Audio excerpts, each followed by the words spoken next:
Presenting the classics of Sam P. Chaladurai. Sam P. Chaladurai அவர்களின் போதனை களஞ்சியத்திலிருந்து.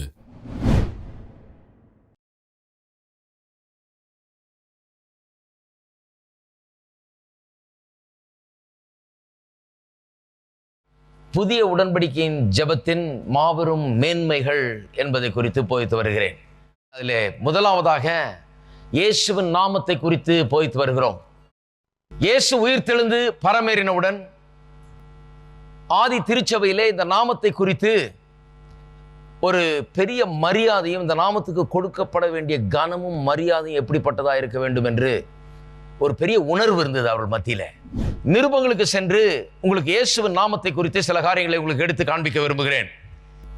வார்த்தையினாலாவது கிரியையினாலாவது நீங்கள் எதை செய்தாலும் அதையெல்லாம் கர்த்தராகிய இயேசுவின் நாமத்தினாலே செய்து அவர் முன்னிலையாக பிதாவாகிய தேவனை ஸ்தோத்திரியுங்கள். ஆகையால் நம்முடைய தேவனும் கர்த்தராகிய இயேசு கிறிஸ்துவும் அளிக்கும் கிருபையின்படியே நம்முடைய கர்த்தராகிய இயேசு கிறிஸ்துவின் நாமம் உங்களிடத்திலும் நீங்கள் அவரிடத்திலும் மகிமைப்படும் பொருட்டாக, கர்த்தராகிய இயேசு கிறிஸ்துவின் நாமம் உங்களிடத்தில் மகிமைப்படும் பொருட்டாக என்று சொல்லியிருக்கு. உங்களுக்கு தரிக்கப்பட்ட நல்ல நாமத்தை அவர்கள் அல்லவா தூஷிக்கிறார்கள். நல்ல நாமம், நாம் நல்ல நாமம் தரிக்கப்பட்டவர்களாம். ஆங்கிலத்தில் எப்படி சொல்லப்பட்டிருக்கிறது? ஆனரபிள் நேம், ஒரு மரியாதைக்குரிய நாமம். அந்த நாமத்தினால் நாம் அழைக்கப்பட்டிருக்கிறோம், அந்த நாமம் நமக்கு கொடுக்கப்பட்டிருக்கிறது, அந்த நாமம் நமக்கு தரிக்கப்பட்டிருக்கிறது என்று இயேசுவின் நாமத்தை மரியாதைக்குரிய ஆனரபிள் நேம் என்று ஆங்கிலத்தில் சொல்லப்பட்டிருக்கிறது. அப்பேற்பட்ட நல்ல நாமம் அந்த இயேசுவின் நாமம். யாக்கோபு 5:14 உங்களில் ஒருவன் வியாதிப்பட்டால் அவன் சபையின் மூப்பர்களை வரவழைப்பானாக, அவர்கள் கர்த்தருடைய நாமத்தினாலே அவனுக்கு எண்ணெய் பூசி அவனுக்காக ஜெபம் பண்ண கடவர்கள். அப்பொழுது விசுவாசம் உள்ள ஜெபம் பிணியாளியை ரட்சிக்கும், கர்த்தர் அவனை எழுப்புவார். அவன் பாவம் செய்தவனானால் அது அவனுக்கு மன்னிக்கப்படும். நல்லா கவனிக்க வேண்டும். ஒருவன் வியாதிப்பட்டவனானால் அவன் சபையின் மூப்பர்களை வரவழைப்பானாக, அவர்கள் கர்த்தருடைய நாமத்தினாலே அவனுக்கு எண்ணெய் பூசி. வியாதிப்பட்டால் சபையின் மூப்பர்கள் அழைக்க சொல்லி இருக்குது. வியாதிப்பட்டால் சபையை மூப்பர்கள் அழைக்க சொன்னார்கள்னு சொன்னா உடனே எல்லா வயிற்று வலிக்கும் எல்லா தலைவலிக்கும் 24 மணி நேரம் பிரேயர் லைனை கூப்பிடக்கூடாது. அப்புறம் நீங்க எதுக்கு தான் இருக்கிறீங்க? அதனால தான் 14ஆம் வசனத்திலிருந்து ஆரம்பிக்க கூடாது. நான் எப்பவுமே சொல்றேன் 13ஆம் வசனத்திலிருந்து ஆரம்பிக்கணும். 13ஆம் வசனம் சொல்லுகிறது, உங்களில் ஒருவன் துன்பப்பட்டால் முதல்ல ஜெபம் பண்ணுங்க. நீங்க அப்புறம் கூப்பிடலாம் போன்ல. முதல்ல நீங்க ஜெபம் பண்ணுங்க. உங்களில் ஒருவன் துன்பப்பட்டால் ஜெபம் பண்ண கடவன். நீங்க முதல்ல ஜெபம் பண்ணுங்க. நீங்க ஜெபம் பண்ணி அங்க ஒன்றும் ரிசல்ட் இல்லைன்னா அப்ப ஏதோ பிரச்சனை இருக்குன்னு அர்த்தம். அந்த பிரச்சனையை ஃபிக்ஸ் பண்றதுக்கு தான் மூப்பர்கள் தேவை, பிரசங்கியார் தேவை, பாஸ்டர் தேவை. சும்மா எல்லா வயிற்று வலிக்கும் பாஸ்டர் தேவையில்லை, எல்லா தலைவலிக்கும் பாஸ்டர் தேவையில்லை, எல்லா சின்ன சின்ன காரியங்களுக்கும் பாஸ்டர் தேவையில்லை. இருக்கீங்களா? என்ன இவர் வித்தியாசமான பாஸ்டரா இருக்காருன்னு பாக்குறீங்க நீங்க. எல்லா பாஸ்டரும் சொல்றாங்க எங்க வீட்டுக்கிட்ட வந்து நில்லுங்க, இவர் பண்ணாதீங்கிறாரு. எல்லாத்துக்கும் பாஸ்டர் தேவையில்லை. ஏன்னா வேதத்துல எங்கேயும் சொல்லல ஒரு வரம்பெற்ற தேவதாசர் வந்து ஜெபம் பண்ணாதான் சுகம் கிடைக்கும்னு எங்கேயும் எழுதி இல்லை.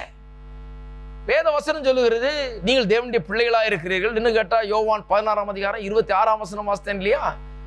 அங்க சொல்லி இருக்குது, பிதாவே உங்களை நேசிக்கிறபடினால நீங்களே நேரா பிதாவிடத்துல கேட்கலாம் என்று சொல்லப்பட்டிருக்கிறது. இந்த சபையில நான் நிச்சயமா போதிக்கிற ஒரு காரியம் என்னவென்றால், நீங்கள் ஜெபம் பண்ண முடியும், நீங்க கேட்டா பிதா தருவார்.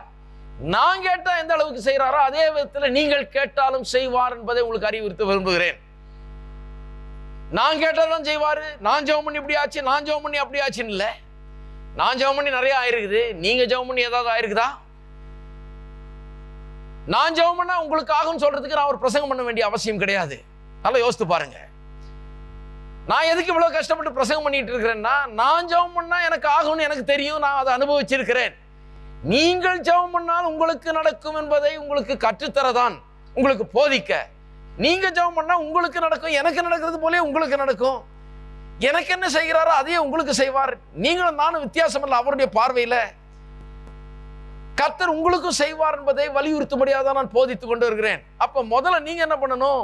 துன்பப்பட்டால், வயிற்று வலி வந்தா, தலைவலி வந்தா, வியாதி வந்தா, எந்த பிரச்சனை வந்தாலும் முதல்ல என்ன பண்ணணும்? நீங்கள் ஜெபம் பண்ணணும். நீங்க எப்படி ஜெபம் பண்ண போறீங்க?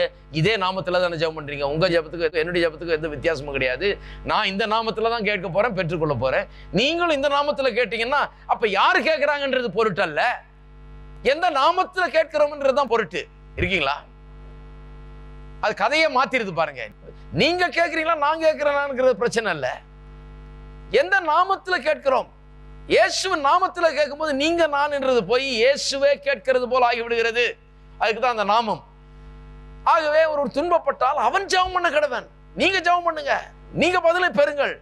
ஒவ்வொரு ஜெபத்திலே பதிலை பெற்று அதை ருசி பார்க்க வேண்டும். பிரச்சனைகளுக்கு உடனே எல்லார்ட்டையும் யார்கிட்டயாவது தூக்கிட்டு ஓடக்கூடாது, யார்கிட்டயாவது போய் பிரச்சனை சொல்லிட்டு இருக்க கூடாது. முதல்ல நீங்க ஜெபம் பண்ணி உங்களுடைய பிரச்சனைகளுக்கு பதிலை காணுங்கள். பிரச்சனைய அதோட தீரலனா தான் வேற ஏதோ பிரச்சனை இருக்குன்னு அர்த்தம். அதனால தான் ஜெபம் வேலை செய்ய மாட்டேங்குது. ஜெபத்துக்கு ஏதோ தடைகள் இருக்கிறதுன்னு அர்த்தம். அதுக்கு யாராவது சில அறிவுரைகள் சொல்ல வேண்டியது இருக்கு, சில காரியங்களை செய்ய வேண்டியது இருக்குது. எப்படிப்பட்ட தடைகள் இருக்கலாம் பாருங்க. அதனால தான் சொல்றாரு, சபையின் மூப்பரை அழைக்க வேண்டுமாம். சபையின் மூப்பரை அழைக்கும் போது அவர்கள் கர்த்தருடைய நாமத்தினாலே அவனுக்கு எண்ணெய் பூசி அவனுக்காக ஜெபம் பண்ண கடவர்கள். என்ன பிரச்சனைங்க? இந்த ஆளுக்கு வியாதி பாருங்க. வியாதி அவர் ஜெபம் பண்ணி இருக்கிறாரு, அவர் ஜெபம் பண்ணி ஒன்றும் ஆகல, ஏதோ தடைகள் இருக்குது அவருக்கு. அதுல ஒரு தடையை நான் சொல்றேன் என்னன்னு. வியாதி ரொம்ப அதிகமா இருக்குது. இந்த வியாதி மிகவும் அதிகமா இருக்கிறபடினால, வேதனை ரொம்ப அதிகமா இருக்கிறபடினால சில நேரத்துல பயந்து போய், சில நேரத்துல விசுவாசத்தை பயன்படுத்த முடியாத ஒரு நிலையில கொஞ்சம் ரீஎன்ஃபோர்ஸ்மெண்ட் தேவைப்படுது. இன்னொரு ஆள் கொஞ்சம் கூட நின்று விசுவாசத்தை இவர்கள் பயிற்சிவிக்கும்படியாக சில காரியங்களை அவர்களுக்கு போதித்து நினைவுபடுத்தி சொல்லி, பயப்படாத, இதுதான் சத்தியம் என்று அவர்களுக்கு வலியுறுத்தும்படியாக ஒரு ஆள் தேவைப்படுகிறது. அதனால்தான் சபையின் மூப்பர் அழைக்க சொல்றாங்க. ஏன்னா மூப்பர் என்ன கையில ஏதாவது ஸ்பெஷலா வச்சிருக்காரா? ஒண்ணும் கிடையாது. மூப்பர் கையில பைபிள் வச்சிருக்காரு. மூப்பர் பைபிள்ல இருக்கிற வார்த்தைகளை அறிந்து வைத்திருக்கிறார். மூப்பர் இந்த ஆளுக்கு எப்படி உதவி செய்யணும்னு தெரியும். இந்த ஆளுடைய பலவீனம் அவருக்கு புரியுது. ஓ, வியாதி ரொம்ப அதிகமா இருக்குது, ரொம்ப ஜுரம் அடிக்குது, அல்லது ரொம்ப கஷ்டமா இருக்குது, இவர் ரொம்ப வியாதியா ரொம்ப நாளா இருக்கிறபடினால இவருக்கு இப்ப விசுவாசிக்கிறதுன்றதே ரொம்ப கஷ்டமா இருக்குது, வியாதியில மூழ்கி இருக்கிறாரு. ஆகவே விசுவாசித்து எந்திரிச்சு நிக்க முடியல அவரால. ஆகவே அங்க அந்த மூப்பர் என்ன பண்றாரு? பைபிள் எடுத்து அவருக்கு சில காரியங்களை சொல்லுகிறார். எண்ணெய் பூசின்னு சொன்ன உடனே நிறைய பேர் பாட்டிலா எண்ணெய் எடுத்துட்டு அப்படியே நிக்கிறாங்க பாருங்க. எண்ணெய் பாட்டிலுக்கு ஜெபம் பண்ண ஆரம்பிச்சீங்கன்னா இன்னைக்கெல்லாம் பண்ணிட்டு இருக்கலாம். அவ்வளோ எண்ணெய் பாருங்க, அவ்வளோ எண்ணெய் எடுத்துட்டு எண்ணெய் விலை அதான் ஏறுது. அவ்வளோ எண்ணெய் எடுத்துட்டு ஜனங்க எந்த ஊருக்கு போங்க நீங்க? ஒரு ஊருக்கு போகும்போது எனக்கு அப்படியே வருத்தமா இருக்கும். பாவம், மெய்ப்பன் இல்லாத ஆடுகள் ஜனங்க எல்லாம் ஆளுக்கு மளிகை கடையில போய் எல்லாம் இந்த தேங்காய் எண்ணெயை வாங்கிட்டு அப்படியே லைன்ல நிக்கிறாங்க, எல்லாம் பாட்டில வச்சுக்கிட்டு. என்னன்னு கேட்டா இந்த எண்ணெய்க்கு கொஞ்சம் ஜெபம் பண்ணுங்க. நான் எண்ணெய்க்கு எதுக்கு ஜெபம்? உங்களுக்கு தானே ஜெபம். எதுக்கு எண்ணெய்? இப்போ அவங்க நினைக்கிறாங்க எண்ணெய்க்குள்ள ஏதோ ஒரு மந்திரம் இருக்குது, எண்ணெய்க்குள்ள என்னமோ இருக்குதுன்னு நினைக்கிறாங்க. அந்த எண்ணெயை பூசினா ஏதாவது ஆயிடும், ஏன்னா பைபிள்ல சொல்லியிருக்காமே எண்ணெய் பூசி ஜெபம் பண்ணுன்னு சொல்லி. அதனால இந்த எண்ணெயை கொண்டு போய் ஜெபம் பண்ண இந்த எண்ணெயை கொண்டு போய் போட்டால் ஏதோ ஆகும், அந்த எண்ணெய்க்குள்ள ஏதோ இருக்குதுன்னு சொல்லி. எண்ணெய்க்குள்ள ஒன்றும் இல்லை, எண்ணெயில ஒரு அர்த்தம் இருக்கிறது, அதை போதிக்கிறதுக்கு தான் எண்ணெய். சில காரியங்களை கரெக்டா யோசிக்கணும் பாருங்க. ஏன் எண்ணெய் பூசி? அதுவும் கர்த்தருடைய நாமத்தினாலே எண்ணெய் பூசி, சும்மா எண்ணெய் பூசி இல்ல, அந்த எண்ணெயோட கர்த்தருடைய நாமம் இருக்குது. எண்ணெயில வல்லமை இல்லைங்க, கர்த்தருடைய நாமத்துல தான் வல்லமை இருக்கிறது. கர்த்தருடைய நாமத்தை வீட்டுக்கு கொண்டு போகாம, கர்த்தருடைய நாமத்தை நீங்க வீட்டுக்கு கொண்டு போகாம வெறும் எண்ணெயை மட்டும் வீட்டுக்கு கொண்டு போய் தடவிட்டே இருந்தா என்ன அர்த்தம்? கர்த்தருடைய நாமத்தை குறித்த அறிவை கொண்டு போக வேணும் வீட்டுக்கு. கர்த்தருடைய நாமம் எப்பேற்பட்ட வல்லமை உள்ள நாமம். எல்லா வியாதிகளுக்கும் பேர் இருக்குது, அந்த நாமத்துக்கெல்லாம் மேலான நாமம். இந்த நாமத்தை சொன்னா அந்த பேர் கொண்ட எல்லா வியாதியும் ஓடிய போகும். அப்பேற்பட்ட நாமம் இது என்பதை அறிந்து அந்த நாமத்தை உங்களோட இன்னைக்கு வீட்டுக்கு கொண்டு போய் வெறும் எண்ணெய் அல்ல, கர்த்தருடைய நாமத்தினால எண்ணெய் பூசி. எண்ணெய் ஏன் பூசுறாங்கன்னு சொன்னா, சில ஆளுங்க எண்ணெயை பூச கூப்பிட்டீங்கன்னா ரொம்ப ஜாக்கிரதையா இருக்கணும். ஆஸ்பத்திரியில் சிலர் எண்ணெயை தூக்கிட்டு வந்தாங்கன்னா எதுக்கு பூசுறீங்கன்னு கேளுங்க. ஏன்னா சிலர் சாவுக்காக ஆயத்தப்படுத்துறாங்க. அப்படியே அவங்க தியாலஜி அப்படி. அவங்க என்ன சொல்றாங்க, இவர் பாவம் சாக கிடக்கிறாரு, கடைசியா ஒரு தடவை எண்ணெய் பூசி இவர் அடக்கம் பண்ணுகிறதுக்கு ஆயத்தம் பண்ணுவோம்னு சொல்லி அப்படி எண்ணெய் பூசுறாங்க. அதனால நீங்க உயிரோடு இருக்கும் போதே அடக்க ஆராதனைக்கு அங்க ஏற்பாடு பண்ற ஆளுகளை வச்சு ஜெபம் பண்ணிட்டு இருக்காதீங்க, அது வம்பு. ஆகவே எண்ணத்துக்கு எண்ணெய் பூச போறீங்கன்னு கேளுங்க. எண்ணெய் பூசி கர்த்தருடைய நாமத்தில் அதை பூசி விசுவாசம் உள்ள ஜெபம் பிணியாளியை ரட்சிக்கணும்னு எழுதி இருக்குது. ஆகவே இது சாவுக்கு ஏற்பாடு பண்றது அல்ல, இது அடக்கத்துக்கு ஒரு முன்னேற்பாடல்ல எண்ணெய் பூசுறது என்று சிலர் அப்படி போதிக்கிறாங்க. அந்த வசனத்துல இருந்தே அடக்கத்துக்கு முன்னாலே எண்ணெய்லாம் பூசி ஆளை ரெடி பண்ணுமாக்கோன்ட்டு. அப்படி அல்ல. இது இந்த படுத்த படுக்கையாக கிடக்கிற வியாதி படுக்கையில கிடக்கிற இவனை எழுப்புவதற்காக பூசப்படுகிற எண்ணெய். அப்ப எண்ணெய் எதுக்கு பூசுறாங்க? எண்ணெயில என்ன இருக்கிறது? எண்ணெயில ஒண்ணும் கிடையாது. எண்ணெயில ஒரு அர்த்தம் அடங்கி இருக்கிறது. எண்ணெயில என்ன அர்த்தம் அடங்கி இருக்கிறது? பரிசுத்த ஆவியினுடைய கிரியைக்கு அந்த எண்ணெய் ஒப்பனையா இருக்கிறது. அவ்வளவுதான். பரிசுத்த ஆவியானவர் எப்படிப்பட்ட ஆவியானவர்? கிறிஸ்துவை மரித்தோரிலிருந்து எழுப்பின அதே ஆவியானவர் உங்களுக்குள் வாசமாயிருந்தால் சாவுக்கு ஏதுவான உங்கள் சரீரங்களையும் அவர் உயிர்ப்பிப்பார். எப்படி தலைகளாகிட்டாங்க பாருங்க. சாவுக்கு ஏதுவான சரீரத்தை உயிர்ப்பிப்பார்ன்றதை விட்டுவிட்டு சாவுக்கு ரெடி பண்ற அளவுக்கு எப்படி மாறி வந்திருக்கிறாங்க. சாவுக்கு ஏதுவான சரீரத்தை உயிர்ப்பிக்கிற ஆவியானவர் அவர். இந்த உயிர்ப்பிக்கிற ஆவியானவர் எண்ணெய் ஒப்பனையா வச்சு அநேக இடங்களில் வேத வசனம் இந்த ஆவியானவரை குறித்து அப்படி பேசுகிறது. ஆகவே எண்ணெயை பூசும் போது அந்த மூப்பர் ஏன் பூசுறாரு? ஏன் கர்த்தருடைய நாமத்துல பூசுறாருன்னா, அவர் இவனுக்கு சொல்லிக்கொண்டே பூசுகிறார். அப்பா, இந்த எண்ணெயை பூசும் போது உயிர்ப்பிக்கிற ஆவியானவர், மரித்தோரை கூட உயிர்ப்பிக்கிற ஆவியானவர், இதை நான் உன் தலையில வச்சு நான் பூசும்போது அதே நேரத்தில் உன்னுடைய சரீரத்தை அவர் உயிர்ப்பிப்பார். அது விசுவாசி. நீ தனியா கடந்து பாடுபட்டு இருக்கிற, தனியா இருந்துட்டு விசுவாசிக்க முடியாத நிலையில இருக்கிற, தனியா இருந்துகிட்டு பலவீனத்துல கிடந்து கொண்டு இருக்கிற.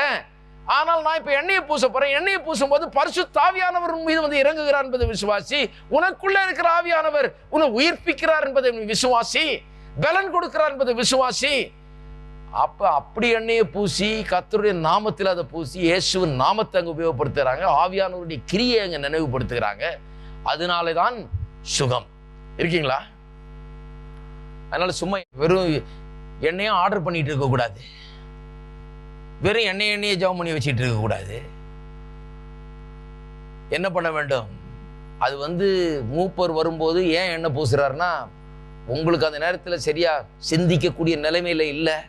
வியாதியினுடைய கொடுமை ரொம்ப அதிகமாக இருக்குது. அப்படியே படுத்து கிடக்குறீங்க. எதையும் யோசிக்கக்கூடிய ஒரு நிலையில இல்லை. அவர் சொல்றாரு, ஆவியானவர் உனக்குள்ள இருக்கிறார். இந்த எண்ணெயை பூசும்போது அதை நீ நினைவு கூறு. உன்னை உயிர்ப்பிக்கிறார், உன்னை பலப்படுத்துகிறார், உனக்கு புதிய ஜீவனை அவர் தருகிறார், புதிய பலத்தை அவர் தருகிறார், அதை நினைவுகூர் சொல்லி இயேசுவின் நாமத்தில் எண்ணெய் பூசும்போது அப்பொழுது விசுவாசம் உள்ள ஜெபம் பிணியாளியை ரட்சிக்கும். கர்த்தர் அவனை எழுப்புவார். எல்லாம் சொல்லுவாங்க, கர்த்தர் அவனை எழுப்புவார். ஆமென். இது எழுப்புற ஜெபம். அது எழுப்புறதுக்காக எண்ணெய் பூசுறது. இப்படி ஆதி திருச்சபையில பாத்தீங்கன்னா எல்லாத்துக்கும் கர்த்தருடைய நாமம் தான். சும்மா எண்ணெய் பூசல, கர்த்தருடைய நாமம். நிறைய நேரத்தில் பாருங்க, இந்த எண்ணெய் வியாபாரிகளுடைய பிரச்சனையே இதுதான் பாருங்க.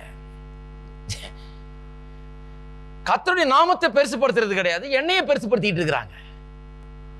கர்த்தருடைய நாமத்தை குறித்து போதிக்கிறது கிடையாது. ஆனா எண்ணெய் வாங்கிக்க, எண்ணெய் வாங்கிக்க, எண்ணெய் வாங்கிக்க, எண்ணெய் வாங்கி என்ன பண்றது? எண்ணெயில என்ன இருக்குது? ஒண்ணும் கிடையாது. எண்ணெய் வேணா வாங்கி தோசை சுடலாம், எண்ணெயில ஒண்ணும் கிடையாது. அதனால எண்ணெய் வாங்கிக்க இல்ல, இயேசுவின் நாமம். இந்த நாமத்தை குறித்து நாம் அதிகமா அறிந்து கொள்ள வேண்டும். ஆதி திருச்சபை இந்த எண்ணெய் கான்சியஸ்னஸ்ல இல்ல. அவங்க பாட்டிலா எண்ணெய் செஞ்சு நல்லா மந்திரிக்கப்பட்ட எண்ணெய் இருக்குது அப்படின்னு வித்துக்கிட்டு இல்ல. அவங்க இந்த எண்ணெயை வச்சு பேக்கெட் பண்ணி அனுப்பிச்சுக்கிட்டு இல்ல. அவங்க என்ன இயேசுவின் நாமத்தை குறித்து அதிகமாய் போதித்தார்கள். அப்ப போதிக்கும் போது இயேசுவின் நாமத்தில் எல்லாவற்றையும் செய்தார்கள். நல்லா புரிந்து கொள்ள வேண்டும். இதெல்லாம் அந்த காலத்துல ரொம்ப தெரிஞ்சு வச்சுக்கணும். ஏன்னா கிறிஸ்தவர்களும் பாருங்க எல்லார போல அப்படியே அறியாதவர்களாக இருந்து கொண்டிருக்கிறார்கள் இந்த உலகத்துல. ரொம்ப ஜாக்கிரதையா இருக்க வேண்டும். இயேசுவின் நாமம் தான் இங்க மேன்மையான ஒரு காரியம். எண்ணெயை காட்டிலும் எண்ணெய் ரொம்ப முக்கியமே கிடையாது. இயேசுவின் நாமம் தான் முக்கியம். திருப்பவும் 1 பேதுரு 4ஆம் அதிகாரம், 1 பேதுரு 4:14. நீங்கள் கிறிஸ்துவின் நாமத்தின் நிமித்தம் நிந்திக்கப்பட்டால், யாருடைய நாமத்தின் நிமித்தம்? கிறிஸ்துவின் நாமத்தின் நிமித்தம் நிந்திக்கப்பட்டால். அநேகர் ஒருவேளை இயேசுவின் பேரில் இருக்கிற உங்கள் விசுவாசத்தின் நிமித்தம் நீங்கள் நிந்திக்கப்படலாம், துன்பப்படுத்தப்படலாம், பிரச்சனைக்குள்ளாக்கப்படலாம். அப்படி நிந்திக்கப்பட்டால் இயேசுவின் நாமத்தின் நிமித்தம் அது நடந்தால், போய் வம்ப விலைக்கு வாங்குங்கன்னு சொல்ல, இயேசுவின் நாமத்தின் நிமித்தம் அது நடந்தால் போய் சண்டை எழுங்கன்னு சொல்லல. சிலர் போய் இயேசுவின் நாமத்தில் சண்டை எழுக்கிறது. அப்படி அல்ல. கிறிஸ்துவின் நாமத்தின் நிமித்தம் நீங்கள் நிந்திக்கப்பட்டால் பாக்கியவான்கள். ஏனென்றால் தேவனுடைய ஆவியாகிய மகிமையுள்ள ஆவியானவர் உங்கள் மேல் தங்கி இருக்கிறார். அவர்களாலே தூஷிக்கப்படுகிறார், உங்களாலே மகிமைப்படுகிறார். இயேசுவின் நாமத்து நிமித்தம் நிந்தையை சுமக்க ஆதி திருச்சபை ஆயத்தமாக இருந்தது. இந்த நாமம் அவ்வளவு மேலான நாமம், உயர்ந்த நாமம், வல்லமையுள்ள நாமம், எல்லாவற்றையும் இவர்களுக்கு பெற்று தந்திருக்கிறது இந்த நாமம். ஆகவே இந்த நாமத்து நிமித்தம் எனக்கு எந்த நிந்தை வந்தாலும் சரி என்று சொல்லி அதை சகிக்க ஆயத்தமாக இருந்தது ஆதி திருச்சபை. 1 யோவான் 2ஆம் அதிகாரம், 1 யோவான் 2:12. பிள்ளைகளே, அவருடைய நாமத்து நிமித்தம் உங்கள் பாவங்கள் மன்னிக்கப்பட்டிருக்கிறதுனால் உங்களுக்கு எழுதுகிறேன். பாருங்க, எத்தனை முறை மறுபடியும் ஆதி திருச்சபையானது இந்த நாமத்தை குறித்த உணர்வினால் நிறைந்திருந்தது. எல்லாமே இந்த நாமத்துல தான். பாருங்க, இந்த நாமத்தை ரொம்ப அதிகமாக அவர்கள் போதித்திருக்கிறார்கள் நினைக்கிறேன். இன்றைக்கு அதுதான் சபையில மிஸ்ஸிங்கா இருக்குது. சபையெல்லாம் இன்றைக்கு காணப்படாமல் இருக்குது. இந்த நாமத்தை எங்கு பார்த்தாலும் எல்லாவற்றிலும் இந்த நாமம் நாமம் நாமம் இருக்கிறது. இங்கே சொல்லப்பட்டிருக்கிறது, அவருடைய நாமத்து நிமித்தம் உங்கள் பாவங்கள் மன்னிக்கப்பட்டிருக்கிறதுனால் உங்களுக்கு எழுதுகிறேன். எதனால் நம்முடைய பாவங்கள் மன்னிக்கப்பட்டிருக்கிறதா? அவருடைய நாமத்து நிமித்தம். பாவங்களை மன்னிக்கிற நாமம் இது, பாவ மன்னிப்பை ஏற்படுத்துகிற நாமம் இது. 1 யோவான் 3ஆம் அதிகாரம். பவுல் அப்போஸ்தலனுடைய நிருபங்களிலிருந்து வாசித்து காண்பித்தேன், பேதுருவிலிருந்து வாசித்து காண்பித்தேன், யாக்கோபிலிருந்து வாசித்து காண்பித்தேன், இப்பொழுது யோவானிலிருந்து வாசித்து காண்பிக்கிறேன். 1 யோவான் 3ஆம் அதிகாரம் 23வது வசனம். நாம் அவருடைய குமாரனாகிய இயேசு கிறிஸ்துவின் நாமத்தின் மேல் விசுவாசமாயிருந்து அவர் நமக்கு கட்டளையிட்டபடி ஒருவரில் ஒருவர் அன்பாயிருக்க வேண்டும் என்பதே அவருடைய கற்பனையாயிருக்கிறது. யாருடைய நாமத்தின் மேல் விசுவாசமாயிருந்து? இயேசுவின் நாமத்தின் மேல் விசுவாசமாயிருந்து. பாருங்க, அதுக்குதான் எல்லாருடைய நிருபங்கள்லேருந்து வாசித்து காண்பிக்கிறேன். இது எங்கேயோ ஒரு ஐசோலேட்டட் வேர்ஸ் இல்லை, ஏதோ ஒரு மூலையிலேருந்து ஒரு வசனத்தை எடுத்துக்கொண்டு வந்து அதை பெரிய உபதேசமாக்கி அதை பெருசாக்கி போதித்து கொண்டிருக்கிறது இல்லை. எங்கு பார்த்தாலும் பவுலும் அதை தான் போதிக்கிறாரு, பேதுரும் அதை தான் போதிக்கிறாரு, யாக்கோபும் அதை தான் போதிக்கிறாரு, யோவான் அதை தான் போதிக்கிறாரு. நான் சொல்லுகிறேன், புதிய ஏற்பாட்டு சபை முழுவதும் இந்த இயேசுவின் நாமம் எவ்வளவு மேன்மையான நாமம். இந்த நாமத்தில் பாவ மன்னிப்பு, இந்த நாமத்தில் விடுதலை, இந்த நாமத்தில் ரட்சிப்பு, இந்த நாமத்தில் பிசாசை துரத்தலாம், இந்த நாமம் நம்முடைய நாவில் இருக்க வேண்டும், இந்த நாமத்தில் தான் நாம் எல்லாவற்றையும் செய்ய வேண்டும் என்கிற அந்த உணர்வினால் அந்த புதிய ஏற்பாட்டு சபை நிறைந்திருந்தது என்கிறத பார்க்கிறோம். அவருடைய நாமத்தின் மேலே விசுவாசமாயிருந்து என்று எழுதப்பட்டிருக்கிறது. 1 யோவான் 5ஆம் அதிகாரம் 13ஆம் வசனம். 5:13. உங்களுக்கு நித்திய ஜீவன் உண்டென்று நீங்கள் அறியவும் தேவகுமாரனுடைய நாமத்தின் மேல் நீங்கள் விசுவாசமாயிருக்கவும். தேவகுமாரனுடைய நாமத்தின் மேல் விசுவாசமாயிருக்கிற உங்களுக்கு இவைகளை எழுதியிருக்கிறேன். சபையார பார்த்து சொல்றாரு, தேவகுமாரனுடைய நாமத்தின் மேல் விசுவாசமாக இருக்கிற உங்களுக்கு நான் எழுதுகிறேன். அப்ப சபையை பார்க்கும்போதே யார் அவர்கள் என்று பார்க்கிறார்? அவர்கள் எப்படி பார்க்கிறார்? தேவகுமாரனுடைய நாமத்தின் மேல் விசுவாசம் உள்ள ஒரு கூட்ட ஜனம். இவர்கள் இந்த இயேசுவின் நாமத்தை விசுவாசிக்கிற ஜனம், இந்த இயேசுவின் நாமத்தை பற்றி அறிந்திருக்கிற ஜனம், இந்த நாமத்தின் உரிமையை பெற்றிருக்கிற ஜனம், இந்த நாமத்தை உபயோகப்படுத்த உரிமையை ஸ்லாக்கியத்தை பெற்றிருக்கிற ஜனம், இந்த நாமத்தினுடைய மேன்மை அறிந்திருக்கிற ஜனம் என்று அப்படித்தான் சபையை அவர் பார்க்கிறார். ஆகவே நிருபங்கள் எல்லாவற்றிலிருந்து வாசித்து காண்பித்திருக்கிறேன். பவுல், பேதுரு, யோவான், யாக்கோபு இவர்கள் தான் புதிய ஏற்பாட்டை எழுதுகிறவர்கள். இவருடைய எல்லா நிருபங்களிலிருந்து வாசித்து காண்பித்திருக்கிறேன். அது என்ன காண்பிக்கிறது என்று பார்த்தீர்கள் என்று சொன்னால், இயேசு தம்முடைய நாமத்தை சபைக்கு ஒரு பெரிய ஒரு பொக்கிஷமாக விட்டு சென்றிருக்கிறார். இந்த நாமம் அவர்களுக்கு உன்னதமான நாமமாக அன்றைக்கு இருந்தது. இந்த நாமத்தில் தான் எல்லாம் அவர்களுக்கு, இந்த நாமத்தை சொன்னா எல்லாம் நடக்கும் என்கிற ஒரு எண்ணம் அவர்களுக்குள்ள இருந்தது. இந்த நாமம் பாதுகாப்பை கொடுத்தது, சுகத்தை கொடுத்தது, விடுதலையை கொடுத்தது, வெற்றியை கொடுத்தது. இந்த நாமத்தில் தான் ஆராதனை, இந்த நாமத்தில் தான் துதி, இந்த நாமம் தான் நாவில் இருக்கணும், இந்த நாமம் தான் வீட்டில் இருக்கணும், இந்த நாமத்தில் தான் சாப்பிடணும், இந்த நாமத்தில் தான் வேலை செய்யணும், இந்த நாமத்தில் தான் எல்லாவற்றையும் செய்ய வேண்டும் என்ற ஒரு பெரிய உணர்வு அவர்கள் மத்தியிலே இருந்தது.